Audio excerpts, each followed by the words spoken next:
2 ദിവസം മുമ്പ് സോഷ്യൽ മീഡിയയിലൂടെ വൈറലായ ഒരു ചിത്രമുണ്ട്.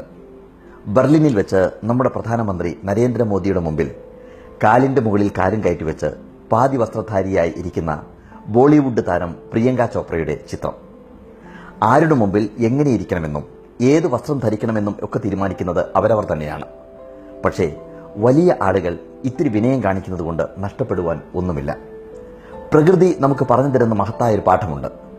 മാവിൽ മാങ്ങയേറുമ്പോൾ കൊമ്പുകൾ തലകുനിക്കുന്നതിന്റെ മഹത്തായ പാഠം. വലിയ ആളുകൾ വലിയവരാവുന്നത് അവരുടെ കയ്യിൽ വിനയം ഉണ്ടാകുമ്പോഴാണ്. അത്തരം ആളുകളെ എന്നും നമ്മൾ ഹൃദയത്തോട് ചേർത്ത് വെച്ചിട്ടുണ്ട്. ഒരു പക്ഷി അടയിരിക്കുന്നത് അറിഞ്ഞതിന്റെ പേരിൽ വലിയൊരു സാമ്പത്തിക നഷ്ടം വകവയ്ക്കാതെ ദിവസങ്ങളോളം ഒരു വൻകിട പദ്ധതി തന്നെ നിർത്തിവെക്കാൻ ഉത്തരവിട്ട ദുബായ് ഭരണാധികാരി ഷെയ്ഖ് മുഹമ്മദ് ബിൻ റാഷിദ് അൽ മക്തൂമിനെ നാം സല്യൂട്ട് ചെയ്തേ മതിയാകൂ.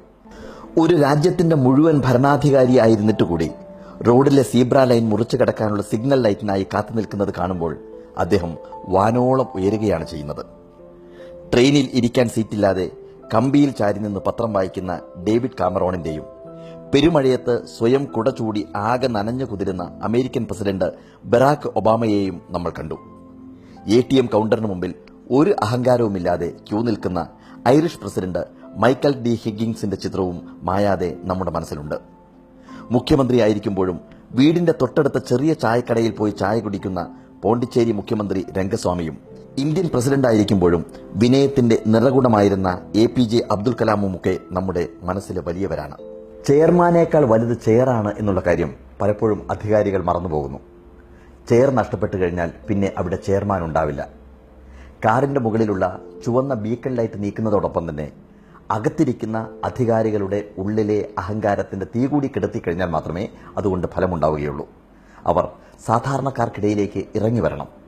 ക്രിസ്തുവിന് 500 വർഷങ്ങൾക്ക് മുമ്പ് ബുദ്ധൻ ഇത് പറഞ്ഞിട്ടുണ്ട്. എഡ്വിൻ ആർണോൾഡ് എഴുതിയ ദി ലൈറ്റ് ഓഫ് ഏഷ്യ എന്ന പുസ്തകത്തിൽ ആ കാലത്ത് തന്നെ ഇത് വ്യക്തമാക്കിയിട്ടുണ്ട്. ശുദ്ധോദന മഹാരാജാവിന്റെയും മായാദേവിയുടെയും മകനായി പിറന്ന സിദ്ധാർത്ഥന് രാജഭരണത്തിൽ താല്പര്യമില്ല എന്നറിയുന്ന സമയത്ത് അച്ഛൻ സർവ്വ സുഖ സൗകര്യങ്ങളോടും കൂടി 3 കൊട്ടാരങ്ങൾ പണിതു കൊടുക്കുന്നു. ശുഭം, സുരമ്യം, രമ്യം. അതിലപ്പുറം സിദ്ധാർത്ഥനെ ഒരു കാരണവശാലും മരണം എന്ന സത്യം അറിയിക്കരുതെന്നും വാർദ്ധക്യം ബാധിക്കുന്ന കാര്യങ്ങൾ അറിയിക്കരുതെന്നും രോഗം വരുന്ന കാര്യങ്ങൾ അറിയിക്കരുതെന്നും ചട്ടം കെട്ടുന്നു. പക്ഷേ സിദ്ധാർത്ഥൻ ഒരിക്കൽ രാജ്യം കാണാൻ വേണ്ടി പുറപ്പെടുമ്പോൾ അച്ഛനോട് പറയുന്ന വാക്കുകൾ പ്രസക്തമാണ്. തീർച്ചയായിട്ടും നമ്മുടെ അധികാരികൾ, ഉന്നത സ്ഥാനത്തിരിക്കുന്ന ആളുകൾ നാട് കാണാൻ വേണ്ടി വരുന്ന സമയത്ത് അവർക്ക് വേണ്ടി മാത്രമായി രാജ്യം അല്ലെങ്കിൽ നാട് മനോഹരമാക്കുന്ന ഈ കാലഘട്ടത്തിൽ ഈ വാക്കുകൾക്ക് ഏറെ പ്രസക്തിയുണ്ട് എന്നുള്ള കാര്യം നമ്മൾ അറിയേണ്ടതുണ്ട്. സിദ്ധാർത്ഥൻ പിതാവിനോട് ഇപ്രകാരം പറഞ്ഞു: പിതാവേ, ഒരു രാജ്യം ഭരിക്കണമെങ്കിൽ ആ രാജ്യത്തെപ്പറ്റി, അവിടുത്തെ ജനങ്ങളെപ്പറ്റി ശരിയായ അറിവ് ഭരണാധികാരിക്കുണ്ടായിരിക്കണം. ഞാൻ രാജാവാകണമെന്ന് അങ്ങ് ആഗ്രഹിക്കുന്നുവെങ്കിൽ എനിക്ക് ഈ രാജ്യത്തിന്റെ ശരിയായ സ്വരൂപം മനസ്സിലാക്കി തരികയാണ് വേണ്ടത്. ഈ നാടിനും അങ്ങയ്ക്കും ഇഷ്ടമുള്ളവനാകണമെങ്കിൽ നാടിന്റെ സത്യമായ രൂപം അറിയാവുന്ന ഒരാളായിരിക്കണം ഞാൻ. ഓരോ ഗ്രാമവും ഓരോ തെരുവും എങ്ങനെയെന്ന് ഞാൻ അറിയണം. ഓരോ വ്യക്തിയും എന്തൊക്കെ ജോലി ചെയ്താണ് ജീവിക്കുന്നത് എന്ന് ഞാൻ മനസ്സിലാക്കണം. ജനങ്ങൾ രാജാക്കന്മാരല്ല, അവർ ഭരിക്കപ്പെടുന്നവരാണ്. രാജകീയ സുഖങ്ങളിൽ നിന്ന് വളരെ അകലെയാണ് അവർ. അവർക്കിടയിലേക്ക് എന്നെ ഇറങ്ങുവാൻ അനുവദിക്കൂ. ഈ വാക്കുകൾ, ഈ വാചകങ്ങൾ ഇന്നും പ്രസക്തമാണ്. സാധാരണക്കാരായ ജനങ്ങളാണ് ഒരാളെ അധികാരത്തിലെത്തിക്കുന്നത്. ജനങ്ങളാണ് ഒരാളെ പ്രശസ്തനാക്കുന്നത്. ജനങ്ങളാണ് ഒരാളെ ഉയരങ്ങളിലേക്ക് എത്തിക്കുന്നത്. അതുകൊണ്ട് തന്നെ ഒരാൾക്ക് ജനങ്ങളോടൊപ്പം നിൽക്കണം എന്നുണ്ടെങ്കിൽ വിനയം എന്ന 3 അക്ഷരം മറക്കാതിരിക്കുന്നതാണ് നല്ലത്.